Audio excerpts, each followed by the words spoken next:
సమూయేలు రెండవ గ్రంథం అధ్యాయము 6 వచనం 12. దేవుని మందసము ఉండుట వలన యెహోవా ఓబేదెదోము ఇంటి వారిని అతనికి కలిగిన దానిని అంతటిని ఆశీర్వదించుచున్నాడను సంగతి దావీదునకు వినబడగా దావీదు పోయి దేవుని మందసమును ఓబేదెదోము ఇంటిలో నుండి దావీదు పురమునకు ఉత్సవముతో తీసుకొని వచ్చెను. లూకాసు వార్త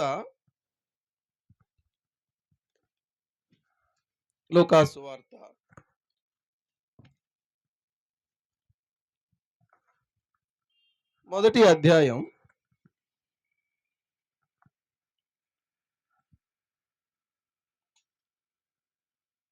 28వ వచనాన్ని మనం చదువుకుంటాం. ఆ దూత లోపలికి వచ్చి ఆమెను చూచి, దయాప్రాప్తురాల, నీకు శుభము, ప్రభువు నీకు తోడై ఉన్నాడని చెప్పెను. ఆమె ఆ మాటకు బహుగా తొందరపడి ఈ శుభవచనమేమిటో అని ఆలోచించుకొనుచుండగా దూత, మరియా, భయపడకము, దేవుని వలన నీవు కృప పొందితివి. చదవబడిన లేఖన భాగాలు ప్రభు మన వెనుకల్లో దీవించునుగాక. పిల్లరా, మనము చదివినటువంటి 2 భాగాలు కూడా మీరు శ్రద్ధగా ఈ మాటలు వినాలని ఆశిస్తూ ఉన్నాను. మొదటి భాగంలో ఉన్నటువంటి సన్నివేశం ఏంటంటే, ఇశ్రాయేలీయుల యొక్క జీవితంలో వారు ఎంతో ప్రధానమైనటువంటి ఒక మందసాన్ని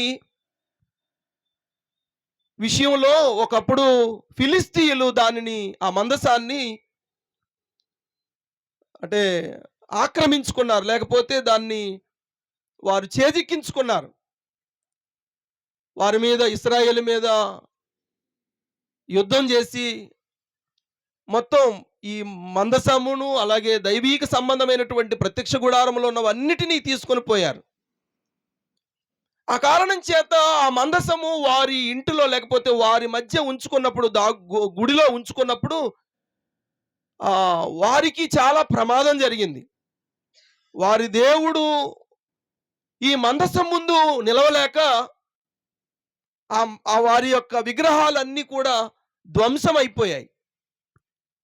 ఈ పవిత్రమైనటువంటి మందసము, ఈ పరిశుద్ధమైనటువంటి దేవుని యొక్క సముఖము ఆ స్థలములో ఉంటే వారికి ఏమాత్రం కూడా మేలు కలగలేకపోయింది. ఆ కారణం చేత ఆ యొక్క మందసాన్ని వారు తీసుకొని పంపించేశారు. సరే, ఇది తీసుకొని వస్తూ ఉండగా ఎక్కడ పెట్టేశారంటే ఓబేదెదోము ఇంటిలో ఉంచారు. కానీ ఓబేదెదోము ఇంటిలో ఉంచితే ఈ ఇల్లు ఏమవుతుందంటే ఆశీర్వదించబడింది. కానీ ఎలాగ ఆశీర్వదించబడింది అని అంటే చాలా గొప్ప సంగతులు ఉన్నాయి ఇక్కడ. ఇందుగా సహోదరుడు చెప్పినప్పుడు ఆ మగ్దలేన మరియా ఏ విధంగా అయితే ఆ చీకటి సమయంలో వెళ్ళి సాహసం చేసిందో, ఇక్కడ కూడా మనము ఈ వ్యక్తి విషయంలో గొప్ప సాహసోపేతమైనటువంటి కార్యం చేశాడు. ఎందుకో తెలుసా? అక్కడ ఒకటి జరిగింది. ఈ మందసం తీసుకొస్తూ ఉన్నప్పుడు కొత్త బండి మీద, అంటే కొత్త నాటు బండి మీద తీసుకొస్తున్నప్పుడు ఆ మందసము జారి కింద పడిపోతున్నటువంటి సమయంలో ఉజ్జా ఏం చేశాడంటే చెయ్యి చాపాడు దాన్ని పట్టుకుందామని. కానీ తను ఏమైందంటే దేవుని కోపము రగులుకున్నది. ఆ మాట మీరు అండర్లైన్ చేసుకోండి. దేవుని కోపము రగులుకున్నటువంటి వేళ ఈ మందసమును తన ఇంటిలో చేర్చుకోవడానికి సాహసం చేశాడు. రెండోది ఇంకోటి చెప్పనా, ఈ మందసము అంటే విషయంలో దేవుని కోపం మాత్రమే కాదు, ఉజ్జా చనిపోయాడు. అక్కడ మరణము సంభవించింది, మరణము జరిగింది. అయినా సరే ఈయన ఏం చేసుకున్నాడు? సాహసం చేసి మందసాన్ని తన ఇంటిలో చేర్చుకున్నాడు. మూడో సందర్భం ఏంటంటే, ఈ మహాచక్రమైనటువంటి దావీదు కూడా ఏం చేశాడంటే భయపడిపోయాడు, వణికిపోయాడు. అమ్మో, నేను దీన్ని మరి ఇంకా ముట్టుకోను, ఇది ఎలాగ ఉండని అని చెప్పి ఆయన కూడా వెళ్ళిపోయాడు. దేవుని కోపము రగులుకున్నటువంటి సందర్భంలో, మరణము సంభవించినటువంటి సందర్భంలో, అలాగే భయపడిపోతున్నటువంటి సందర్భంలో చాలా రిస్క్ తీసుకున్నాడు, చాలా సాహసోపేతమైనటువంటి కార్యం చేశాడు. కాబట్టి ఏమైంది? ఆ ఇల్లు ఆశీర్వదించబడింది. నేను ఇలాగంటాను, ఆ ఇంటిని దేవుడు ఘనపరిచాడు. ఈ హోనర్ దేవుడు గౌరవించాడు, దేవుడు అభినందించాడు, దేవుడు హెచ్చించాడు, దేవుడు ఆశీర్వదించాడు ఈ కుటుంబము. కారణం ఏంటంటే వారు తీసుకున్నటువంటి సాహసం.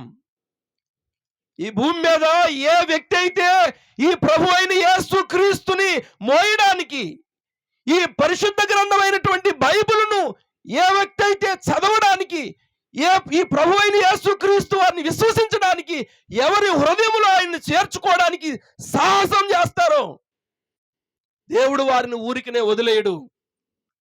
దేవుడు వారిని ఘనపరుస్తాడు, దేవుడు వారిని హెచ్చిస్తాడు, దేవుడు వారిని గొప్ప చేస్తాడు. ప్రియులారా, దేవుడు అతను ఘనపరచడానికి నేను త్వరగా కొన్ని కారణాలు చెప్తాను. మొట్టమొదటి తాను చేసినటువంటి పని ఏంటంటే, ఒక మందసము దేవుని అంటే ఒక ఇంటిలో ఉంది అంటే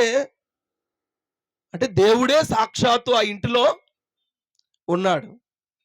అయితే దేవుని ఇంటిలో ఉన్నట్టు అంటే దేవుడు ఒక ఇంటిలో ఉంటే ఎలా పడితే అలాగే ఉంటారా? మా చిన్నప్పుడు మా నాయన అంటే తాతయ్యని నేను చూడలేదు, కానీ మా పెదనాయన అనమాట. మా నాయనళ్ళు 7 అన్నదమ్ములు, అందులో పెద్ద ఆయన గురూపదేశం తీసుకున్నాడు. ఆయన ఇంటిలో ఏం చేసేవాడంటే, ఈ మామూలుగా ఇలవేలుపు అంటారు కదా, ఒక ఏదో ఒక మామూలుగా ఎదురు బద్దలతో ఒక ఇది కట్టి దాని మీద ఉట్టి పెట్టి ఏదేదో అందులోనేవో కొన్ని పెట్టి అది సంవత్సరానికి ఒకసారి అటక మీద నుండి దించి ఉండేవాడు. ఆయన అప్పుడు చాలా తడి మడితో ఆ యొక్క అటక మీద నుండి దించి మళ్ళీ కొన్ని రోజులు పూజ చేసి మళ్ళీ పెట్టేసేవారు. అలాగా అంటే దాని కొరకు ఎంతో శ్రద్ధాభక్తులతో, ఎంతో గొప్ప తడి మడితో, లేకపోతే ఎంతో పూజా పునస్కారాలతో చేసేవారు. అంటే ఒక సాధారణమైనటువంటి అంటే ఒక భావన. కానీ ప్రియులారా, ఈయనెవరు?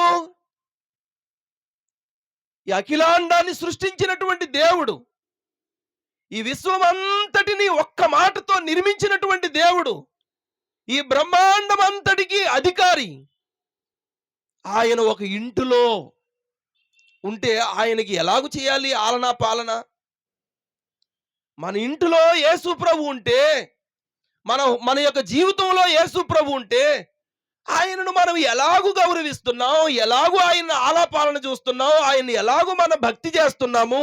ఇక్కడ మనం చూస్తే ఈ యొక్క వ్యక్తి ఇంటిలో ఉంటే, ఆనాడు ప్రత్యక్ష గుడారములో యాజకులు చేసే సకల విధమైనటువంటి గౌరవం, సకల విధమైనటువంటి ఆరాధన, సకల విధమైనటువంటి భక్తి పారవస్యము ఈ ఇంటిలో ఏమవ్వాలి? ఉండాలా లేదా? అందుకనే ఇక్కడ తన జీవితంలో ఈ యొక్క మందసమి విషయంలో లేదా దేవుని విషయంలో తాను తీసుకున్నటువంటి సాహసోపేతమైనటువంటి నిర్ణయం మాత్రమే కాకుండా ఆయన జీవితంలో ఏం చేశాడంటే దైవీకమైనటువంటి ఉద్దేశాల కొరకు నడుంగట్టుకున్నాడు. దేవుని ఉద్దేశాల కొరకు ఎవరు నడుంగట్టుకుంటారో వారిని దేవుడు అభినందిస్తాడు, దేవుడు గొప్ప చేస్తాడు, దేవుడు వారిని శభాసను ఆయన మెచ్చుకుంటాడు. ఈ హోనర్ ఆయన గౌరవిస్తాడు.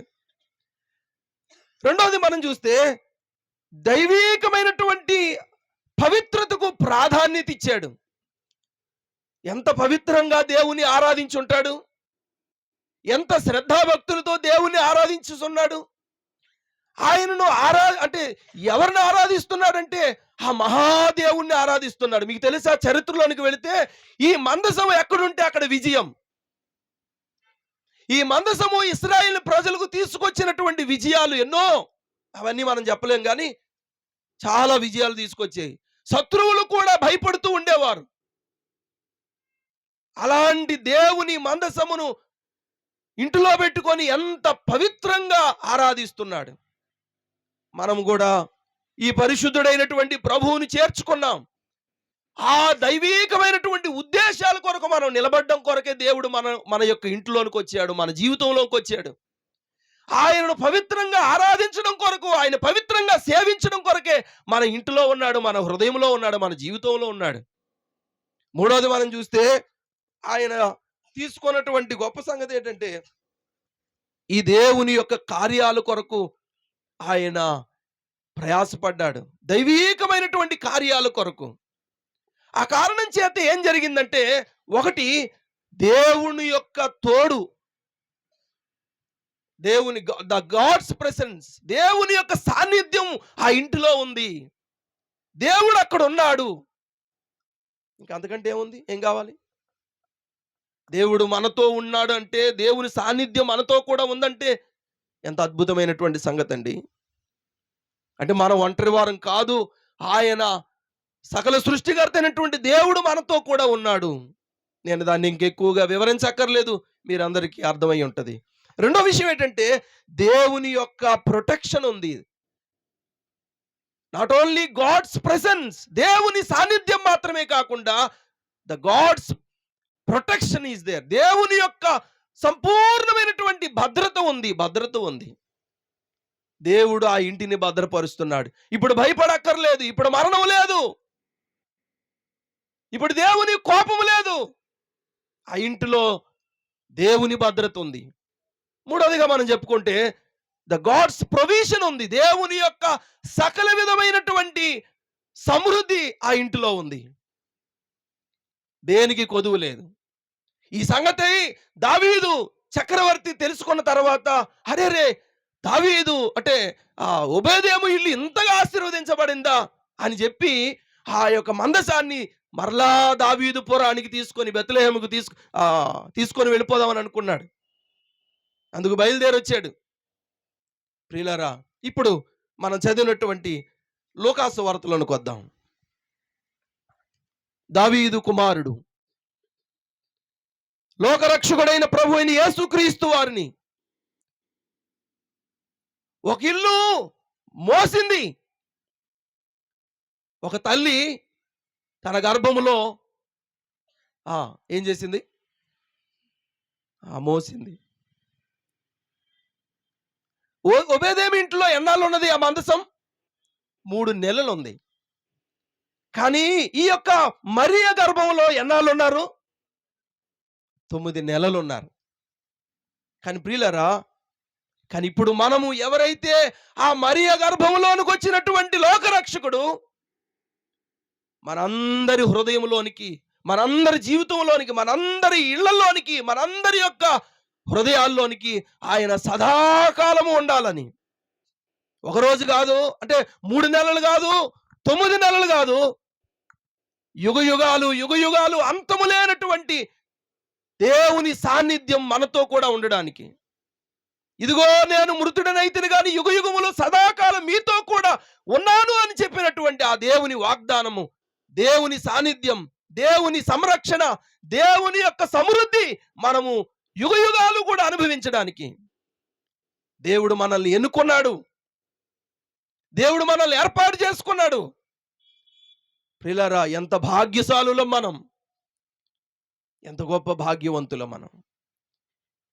ఈ దేవుణ్ణి మోస్తున్నటువంటి వారుగా, ఈ దేవుణ్ణి సేవిస్తున్నటువంటి వారుగా, ఈ దేవుని కలిగినటువంటి ఇల్లులుగా, ప్రతి ఇల్లు కూడా ఒక ప్రత్యక్ష గుడారము వలె, ప్రతి ఇల్లు కూడా ఒక దేవుని మందిరము వలె నిత్యము ఆయన ఆరాధిస్తూ ఆయన రాకడ కొరకు ఎదురు చూద్దాం.